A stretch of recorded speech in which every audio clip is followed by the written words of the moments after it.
बिस्मिल्लाहिर्रहमानिर्रहीम। अज़ीज़ तलबा तालिबात, अस्सलामु अलैकुम। साल अव्वल के उर्दू लेक्चर में खुश आमदेद। अज़ीज़ तलबा, आज के लेक्चर में हम आपको सबक का खुलासा यानी कि सबकी खुलासा तहरीर करने का तरीका आपको बताएंगे कि आपने इम्तहानी जवाबी कापी पर किस अंदाज से सबक का खुलासा तहरीर करना है और वो कौन से असूल हैं जिनको आप अपनाएंगे तो आप इंशाल्लाह इस सवाल में अच्छे नंबर पाएंगे। तो अब देखते हैं कि हम किस अंदाज से इस सवाल को लिखेंगे। सबसे पहले आप ये समझ लें कि ये आपका पूरा पेज है, सफ़ा है आपकी इम्तहानी जवाबी कापी का। तो सबसे पहले आप क्या करेंगे कि आप सवाल नंबर 4 लिखेंगे। सवाल नंबर 4 क्योंकि ये इम्तहानी सवालात के अंदर जो सवाल नंबर 4 है, तो अजीज़ तलबा आपसे ये भी दरख्वास्त है कि जब भी आप पेपर हल करने लगें तो जो सवाल का नंबर होगा वही सवाल का नंबर आप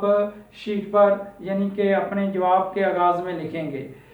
ऐसा नहीं होगा कि आप जो सवाल हल करने जा रहे हैं वो इम्तहानी नुक्ता नज़र से, इम्तहानी सवालात की तरतीब से वो सवाल नंबर 4 है और आप अपने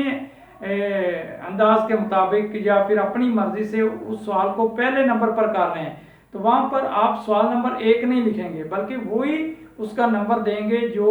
इम्तहानी सवालात की तरतीब में होगा, वही आप जो है वो सवाल नंबर यहाँ पर लिखेंगे। तो ये सवाल नंबर जो है वो सवालात की तरतीब के लिहाज से सवाल नंबर 4 है, तो हम इसको सवाल नंबर 4 ही लिखेंगे। इस सवाल के दो हिस्से हैं। इसमें पहला जो हिस्सा है वो है मुसन्निफ का नाम,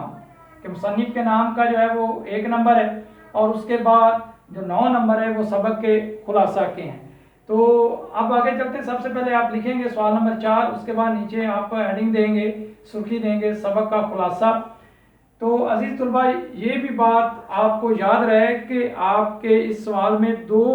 सबकी खुलासे आएंगे, यानी 2 सबक होंगे जिनमें से एक सबक का आपने खुलासा लिखना होगा। तो जो भी अलिफ या बे जिसको भी आप चुने उसको आप यहाँ पर दर्ज करेंगे कि अलिफ या बे, अलिफ सबक का खुलासा।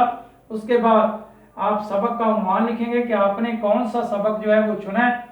अपनी मदद आप मिसाल के तौर पर।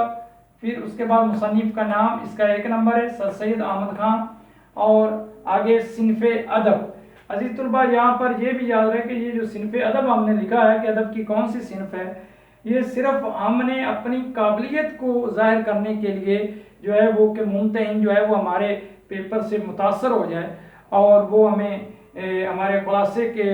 नंबरों में जो है वो कंजूसी से काम ना ले, तो इसलिए हमने उस पर जो है वो अपना इल्मी रोब डालने के लिए जो है वो सिनफ़े अदब। अगर आप ये नहीं भी लिखेंगे तो इसमें कोई जो है वो बुराई नहीं है या कोई गलत ना होगा कि आपका नंबर कम हो जाएगा, ऐसा नहीं है। सिर्फ मुसन्निफ का नाम जो है उसका आपको 1 नंबर मिलेगा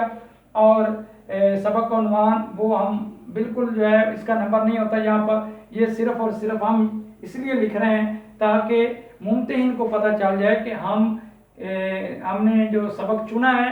उसका उन्वान क्या है, वो कौन सा है। उसके बाद खुलासे की हेडिंग देंगे, आप खुलासा लिखेंगे और ये सबक के उन्वान के साथ राब्ता की अलामत, मुसन्निफ का नाम, राब्ता की अलामत, सिनफ़े अदब, राब्ता की अलामत, खुलासा, राब्ता की अलामत, खुलासा आप शुरू कर देंगे। अब खुलासा जब आप लिखना शुरू करेंगे तो यहाँ पर 1-2 बातें हैं जिनको आपने मलूज़े खातर रखना है। एक तो ये कि खुलासा हमेशा जो है पैराग्राफ की सूरत में आपने यानी मुख्तलिफ पैराग्राफ इसके बनाने हैं। दूसरा ये कि सबक की तरतीब का यहाँ पर आपने ख़ास ख्याल रखना है कि जिस अंदाज से सबक को तरतीब से लिखा गया है उसी तरतीब से आपने खुलासा लिखना है। और ये यहाँ पर ये बात भी याद रहे कि सबक का पहला जुमला, पहला फ़िक्रा खुलासे का पहला जुमला और पहला फ़िक्रा होगा और सबक का आखिरी जुमला या फिर आखिरी जो फ़िक्रा है वो खुलासे का आखिरी फ़िक्रा या आखिरी जुमला होगा। तो हमने डॉट लगाए हैं आपको समझाने के लिए, एक खाका बनाया ताकि आपको समझ आया जाए। तो समझ लें कि यहाँ से जो है वो पैराग्राफ शुरू हो गया है, तो यहाँ से थोड़ी मार्जिन यानी कि जो हाशिए की लाइन है उससे थोड़ा सा आपने फासला रखना है और आपने आपने पहला पैराग्राफ जो है वो शुरू कर देना है।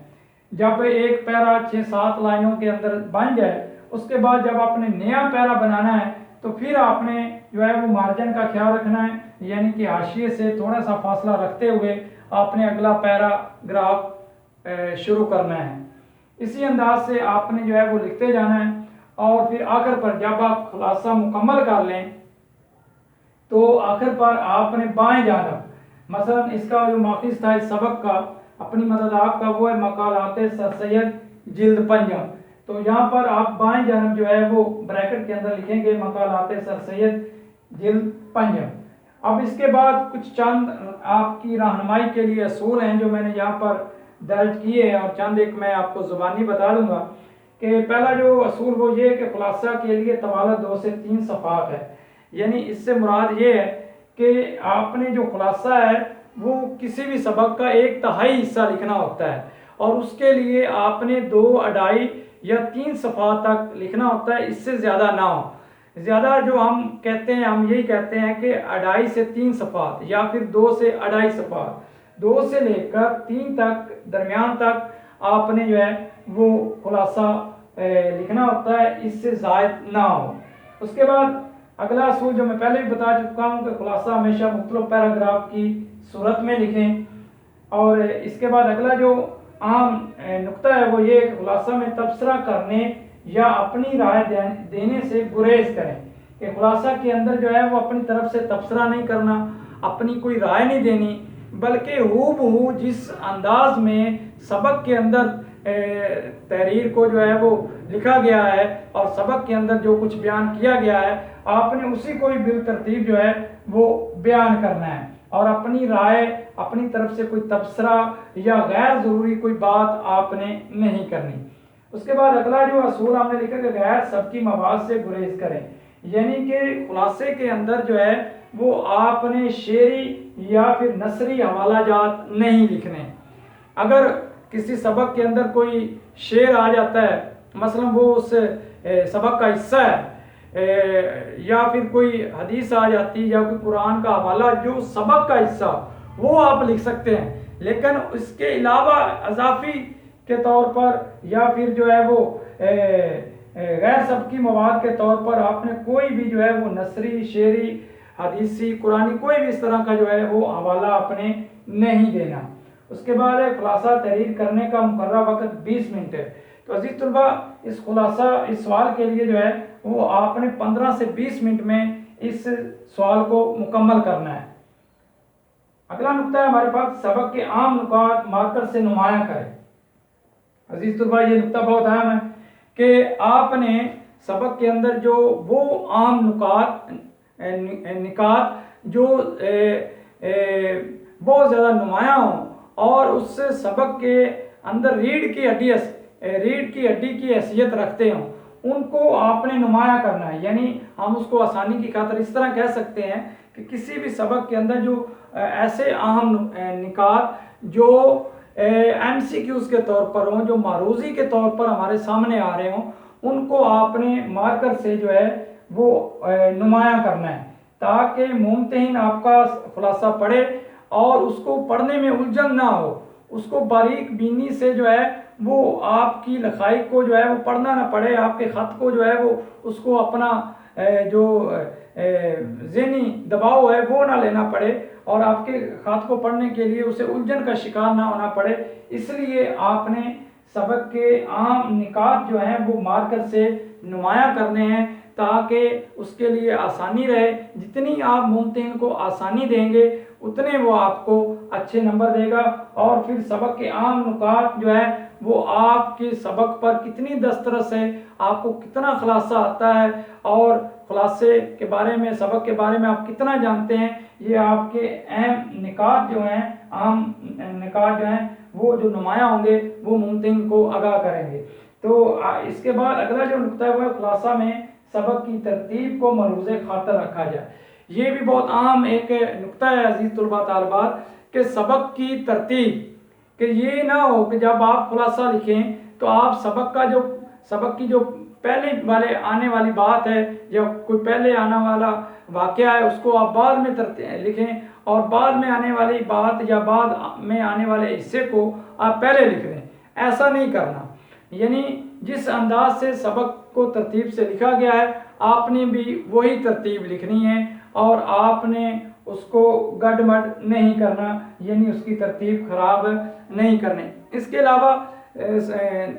खुलासा के अंदर फेल और ज़माना का आपने ख्याल रखना है कि सबक में जो फेल और ज़माना जो है बयान किया जा रहा है उसी फेल और ज़माना के मुताबिक आपने जो है वो खुलासा तहरीर करना है। अमला की अगलात का आपने ख्याल रखना है कि आपका अमला दुरुस्त हो, उसमें कोई जो है वो गलती ना हो, और ज़बानों बयान की जो एक उसका जो तसलसल है उसको आपने कायम दायम रखना है ताकि जो मुसन्निफ का असलूब है वो भी बिगड़ा हुआ हमें नज़र ना आए और आप अपने असलूब को जो है वो ज़्यादा डालने की कोशिश ना करें। कोशिश यही करनी है कि आपने मुसन्निफ की ज़ुबान में ही जो है उस तहरीर को जो है वो रकम करना है, उसको लिखना है ताकि खुलासे की जो अहमियत है, जो उसके लिखने का जो उसकी अफादियत है वो कायम दायम रहे और खुलासा जो है वो आपको अच्छे नंबर दे सके। तो अजीज़ तलबा तालिबात, ये था हमारा आज का लेक्चर जिसके अंदर हमने सबक का खुलासे का तरीक़ाकार आपको बताया। उम्मीद है आपको समझ आ गई होगी। इंशाल्लाह अगले लेक्चर में दोबारा मुलाकात होगी। अल्लाह हाफिज़।